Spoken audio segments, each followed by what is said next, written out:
Hi friend, সন্ধ্যাবেলা চলে আসলাম তোমাদের সামনে। আর দেখো আমি রেডি হয়ে নিয়েছি, এখন যাব হচ্ছে আমার বাবার বাড়ি। কারণ ছেলের স্কুল হচ্ছে, গরমের ছুটি তো পড়েই গেছে, আর যেতেই পারছি না। যে ভাবলাম যে গরমের ছুটির মধ্যে একটু ঘুরে আসবো বাড়ির থেকে। তা যেহেতু মায়ের মানে ছুটি থাকে না, মা তো হচ্ছে আমার মা হচ্ছে অঙ্গনওয়াড়ি স্কুলে রান্নার কাজ করে, মা তো বাড়ি থাকতে পারে না, যে সকালে যায় দুপুরবেলা বাড়ি আসে। তা মায়ের কয়দিন স্কুল ছুটি আছে, সরকারি ছুটি 3 দিন। তা মা বললে চলে আয়, তাই সেই জন্যই ভাবলাম যে যাই, গিয়ে 2 দিন থেকে আসি। তা দেখো ব্যাগটা গুছিয়ে নিয়েছি, যেহেতু 2 দিন থাকবো। আমার ছেলের জামা কাপড় বেশি লাগে, কারণ গরমে প্রচন্ড ও ঘামে তো। আর ও বইটাও নিয়ে নিয়েছি, হাতের লেখা দিয়েছে, মানে হাতের কাজ দিয়েছি স্কুল থেকে, ইংলিশ বাংলা। তা হোমওয়ার্ক করতে হবে, সেই জন্য এগুলো সব নিয়ে নিয়েছি, সব কিছু গুছিয়ে নিয়ে নিয়েছি। আমাদের দুজনের জামা কাপড়ে নিয়ে নিয়েছি, তার জন্য বেডিংটা একটু বেশি হয়েছে। তা রেডি হয়ে নিয়েছি এভাবে। এক্ষুনি যাবো, টোটো কাকুকে ফোন করলাম, উনি বললো আসছি, আমাদের বাড়ির সামনে এসে দাঁড়াবে, আর আমরা এখান থেকে যাব আমাদের ওই বাড়ি গিয়ে নামবো। টোটো কাকুকে আসতে বলেছি, টোটো করেই যাব। যেহেতু প্রচন্ড গরম, আর আমাদের বাড়ি থেকে হাই রোডটা অনেকটা দূর, হেঁটে হেঁটে যেতে গেলে এতগুলো ব্যাগ নিয়ে মানে অবস্থা পুরো খারাপ হয়ে যাবে। তা সেই জন্য টোটো করেই যাব, এখান থেকে উঠবো, বাড়িতে গিয়ে নামবো। তা আমি তো এইভাবে রেডি হয়ে নিয়েছি, আর আমার ছেলেকে দেখাচ্ছি, ছেলে কিভাবে রেডি হয়েছে ছেলেকে দেখাই। জিন্স টিন্স পরাইনি, যেহেতু গরম প্রচণ্ড, সেই জন্য।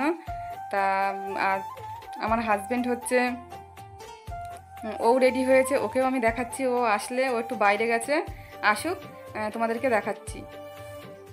হাজব্যান্ড রেডি হয়ে নিয়েছে, গরমের মধ্যে সিম্পল এই যে রেডি হয়ে নিয়েছে। তা আমরা এখন বেরিয়ে পড়ি, আবার ওখানে গিয়ে আবার তোমাদের সাথে কথা বলছি পৌঁছে। বন্ধুরা, আমি পৌঁছে গেছি অনেকক্ষণ, আর এসে খেয়ে খাওয়া দাওয়া করলাম, আর এখন একটুখানি মানে শুয়ে থাকবো। Hi friend, good evening. কেমন আছো তোমরা সবাই? আশা করি ভালোই আছো, আমিও ভালো আছি। সন্ধ্যাবেলা একটু রেডি হয়ে নিয়েছি, আর তোমরা তো সবাই জানো আমি আমার বাবার বাড়ি এসেছি বেড়াতে।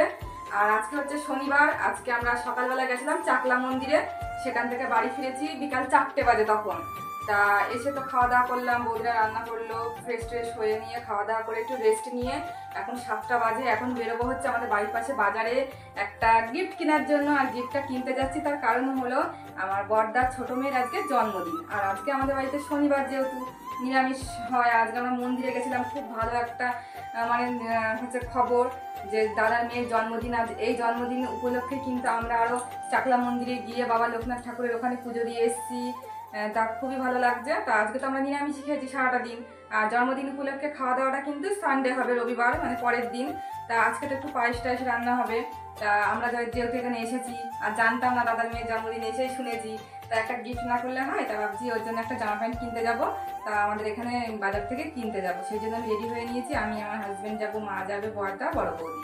আর বড় বৌদি অনেক কিছু কিনবে, তা সেই জন্য আমরা এখন বেরোচ্ছি। তা গিয়ে তোমাদেরকে দেখাচ্ছি যে কি কিনছি। জামা প্যান্ট কিনি, এনে তোমাদেরকে দেখাচ্ছি। আর যদি পারি, যদি ভিডিও করতে পারি বাজারে গিয়ে, তাহলে করবো, আর না হলে পর বাড়ি এসে দেখাচ্ছি তোমাদেরকে কি হয় না হয়। দাদার মেয়ের জন্য এই গেঞ্জি আর একটা প্যান্ট কিনে নিয়ে এসেছি।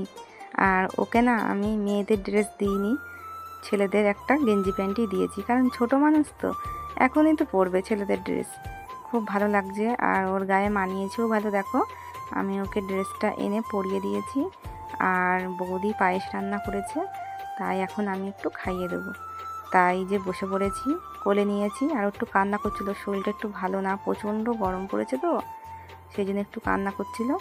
তা দেখো আমি পায়েস নিয়ে বসে পড়েছি, এবার ওকে খাইয়ে দেব। আর পায়েসটা একটু গরম ছিল, সেই জন্য একটু ফু দিয়ে ঠান্ডা করে নিচ্ছি। তা ওকে একবার দিয়েছি, আর একবার দেব, কারণ একদম ছোট মানুষ তো, খেতে তো পারে না। কিন্তু যেহেতু জন্মদিন বলে কথা, ওর কিন্তু 1 বছরের জন্মদিন, এটা 1 বছরের জন্মদিন, তা একটু তো পায়েস তো দিতে হবে। আর 5 বছর না হলে কিন্তু কেক কাটবে না, সেই জন্য পায়েসই খাওয়ানো হচ্ছে শুধু। আর ওর জন্মদিন উপলক্ষে কিন্তু পরের দিন খাওয়া দাওয়া হবে, কারণ যেহেতু আজকে শনিবার, শনিবারের দিন তো নিরামিষ হয়। আর রাতে কিন্তু মেনু ছিল সোয়াবিনের তরকারি, চিচিঙ্গে ভাজা, এটা দিয়েই কিন্তু আমরা রাত্রে ডিনার করেছি। আর দেখো পায়েস হয়ে গেছে, বাটিতে একটু বেড়েও নিয়েছে, সবাই খাবে, আরও আছে হাঁড়িতে। বাড়ির সবাই মিলে আমরা পায়েস খেয়েছি।